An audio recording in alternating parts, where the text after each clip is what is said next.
नमस्ते विद्यार्थी मित्रों, धोरण 10 विषय हिंदी पद्य 1 प्रभुजी तुम चंदन हम पानी एनु होमवर्क तमारे करवानुं छे। एटला माटे होमवर्कमां व्याकरण त्यारबाद प्रश्नो जे छे ए बधुं ज आपणे नोटबुकमां सरस सारा अक्षरे व्यवस्थित रीते लखवानुं छे। तो अहींया समानार्थी पर्यायवाची शब्द आपेला छे। चांद, उनका समानार्थी है शशि, चंद्र, चंदा। जल यानी कि पानी, वारी, आग। प्रकाश, उनका पर्यायवाची शब्द है आलोक, उजाला, रोशनी, दीप्ति। परमात्मा यानी कि ईश्वर, परमेश्वर, ब्रह्मा। स्वामी यानी कि मालिक, पति। दास का समानार्थी शब्द है गुलाम, सेवक। और विलोम शब्द यहाँ पर दिए गए हैं। जल है, उनका विलोम शब्द है अग्नि, विलोम यानी कि विरोधी शब्द। प्रकाश, उनका विलोम शब्द अंधकार। स्वामी यानी कि दास, ऐसा उनका विलोम शब्द होता है। और शब्द समूह के लिए एक शब्द देना है। तो यहाँ पर शब्द समूह दिए गए हैं, इसे जीवन कहते हैं। तो यह शब्द समूह है, उनके लिए एक शब्द दिया जाता है जल। भक्ति करने वाला, उनके लिए एक शब्द है भक्त। सोने को गलाने के काम आने वाला द्रव्य, यह उनके लिए शब्द है सुहागा। यहाँ पर एक मुहावरा दिया गया है, उनका सही अर्थ बताना है। यहाँ पर मुहावरा है सोने पे सुहागा। उनका अर्थ है किसी बढ़िया वस्तु में और अधिक विशेषता होना। बढ़िया यानी कि बहुत अच्छी वस्तु में और अधिक विशेषता होना। उसके बाद एक अंक के प्रश्न पूछे जाते हैं। उसमें इस तरह से पूछे जाते हैं कि सही विकल्प चुनकर पसंद कीजिए, या फिर रिक्त स्थानों की पूर्ति और वाक्यांश पूर्ण कीजिए। और एक एक वाक्य के प्रश्न इस तरह से पूछे जाते हैं। तो यहाँ पर एक अंक के प्रश्न दिए गए हैं। पहला प्रश्न है प्रभुजी तुम चंदन हम पानी काव्य के कवि खाली जगह है। प्रभुजी तुम चंदन हम पानी, उसके कवि रैदास है। और दूसरा प्रश्न है चकोर किसे देखता है। चकोर चंद्रमा को देखता है। पद में रैदास का कौन सा भाव प्रकट हुआ है। पद में रैदास का दास्य भाव प्रकट हुआ है। प्रभु चंदन है तो भक्त क्या है। प्रभु चंदन है तो भक्त पानी है। भक्त धागा है तो प्रभु क्या है।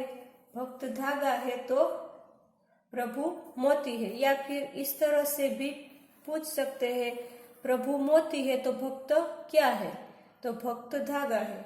इस तरह से प्रश्न एक एक वाक्य में पूछे जाते हैं। भक्त बाती बनकर क्या चाहता है। भक्त बाती बनकर जलना चाहता है। रैदास प्रभु को स्वामी मानकर खुद को क्या बताते हैं।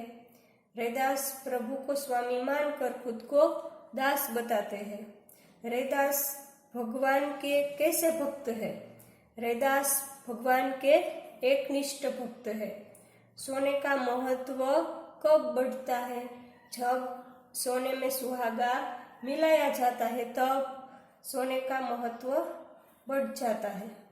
और रैदास के पदों में ईश्वर के प्रति खाली जगह भक्ति भाव के दर्शन होते हैं।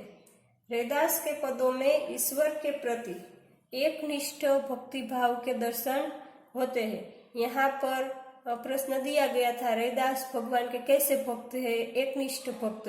तो यहाँ पर यही प्रश्न अलग रूप से पूछा गया है। रैदास के पदों में ईश्वर के प्रति खाली जगह भक्ति भाव के दर्शन होते हैं, तो एकनिष्ठ भक्ति भाव के दर्शन होते हैं। रैदास का दूसरा नाम क्या है। रैदास को रविदास के नाम से भी जाना जाता है, इसलिए रविदास यह उनका दूसरा नाम है। उसके बाद 2-3 वाक्य के प्रश्न है। उसमें पहला प्रश्न है भक्त किन किन उदाहरणों के द्वारा समझाता है कि मैं प्रभु के निकट हूँ। संत रैदास वो हर हाल में प्रभु के निकट रहना चाहते हैं, उनके समीप रहना चाहते हैं। इसीलिए पद्य में अलग अलग उदाहरण देते हैं और अपनी बात को समझाते हैं।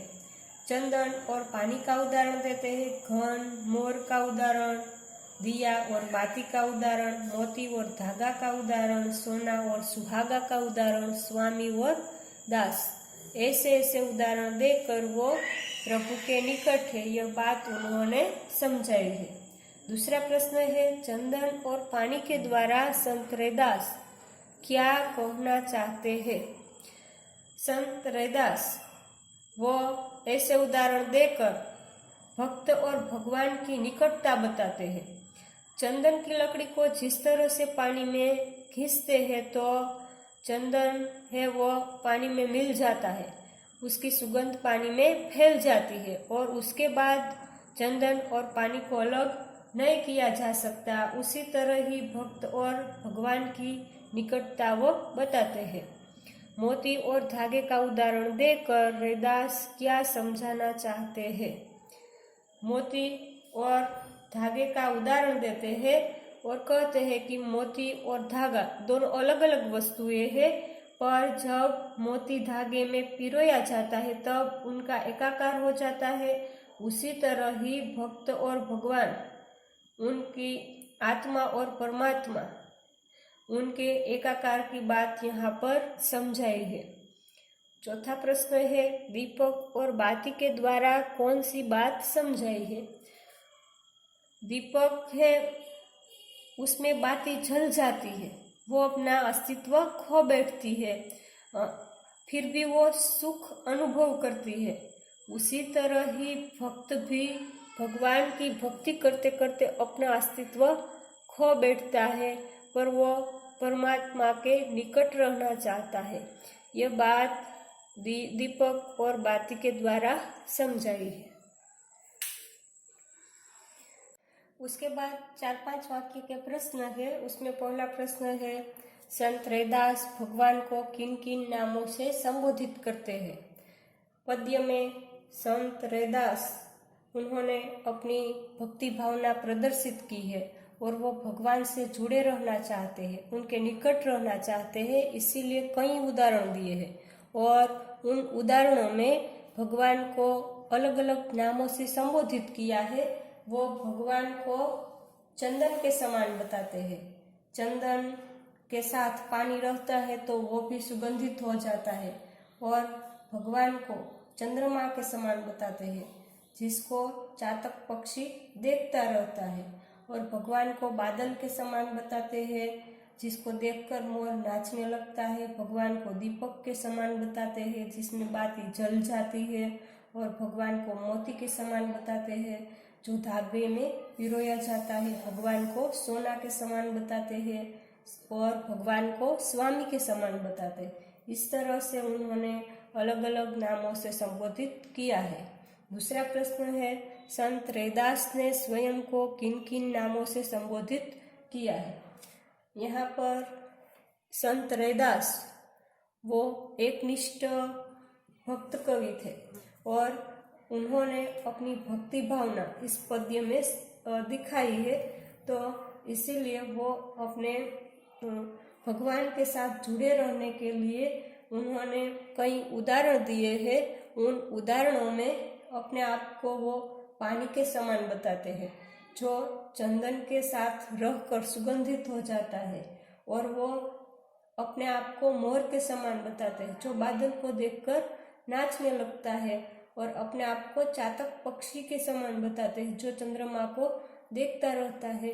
अपने आप को बाती के समान बताते हैं, जो दिया में जल जाती है, और अपने आप को धागा के रूप में बताते हैं, जो मोती में पिरोया जाता है, और अपने आप को सुहागे के समान बताते हैं, सोने जैसी मूल्यवान वस्तु है उसमें मिलता है।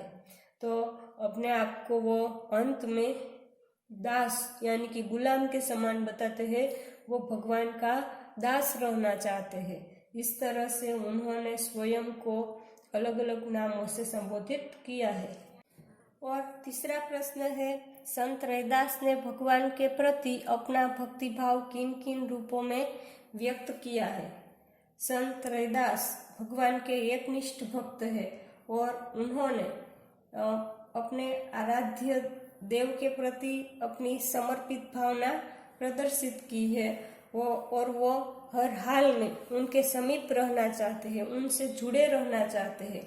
इसीलिए उन्होंने इस पद्य में अपनी भक्ति भावना प्रदर्शित की है। वो कहते हैं कि यदि प्रभु चंदन है तो वो पानी है, जो चंदन पानी में घिसा जाए तो पानी भी सुगंधित हो जाता है। यदि प्रभु जी बादल है तो वो मोर है, जो बादल को देखकर नाच उठता है। यदि प्रभु जी चंद्रमा है तो वो चातक है, जिसको चंद्रमा को वो हमेश देखता रहता है। यदि प्रभु जी दीपक है तो वो अपने आप को बाती के समान बताकर बाती दिया में जल जाती है। तो इस तरह से अपना भक्तिभाव प्रकट करते हैं। भगवान को मोती बताकर और अपने आप को धागा बताकर वो मोती धागे में पिरोया जाता है तो एकाकार हो जाता है। प्रभु सोना है तो वो सुहागा है, सोने में सुहागा मिलता है तो उसका मूल्य बढ़ जाता है। भगवान यदि स्वामी है तो वो अपने आप को दास बताकर धन्य मानते हैं। इस तरह से उन्होंने अलग अलग उदाहरण देकर अपनी भक्ति भावना अलग अलग रूपों में व्यक्त की है।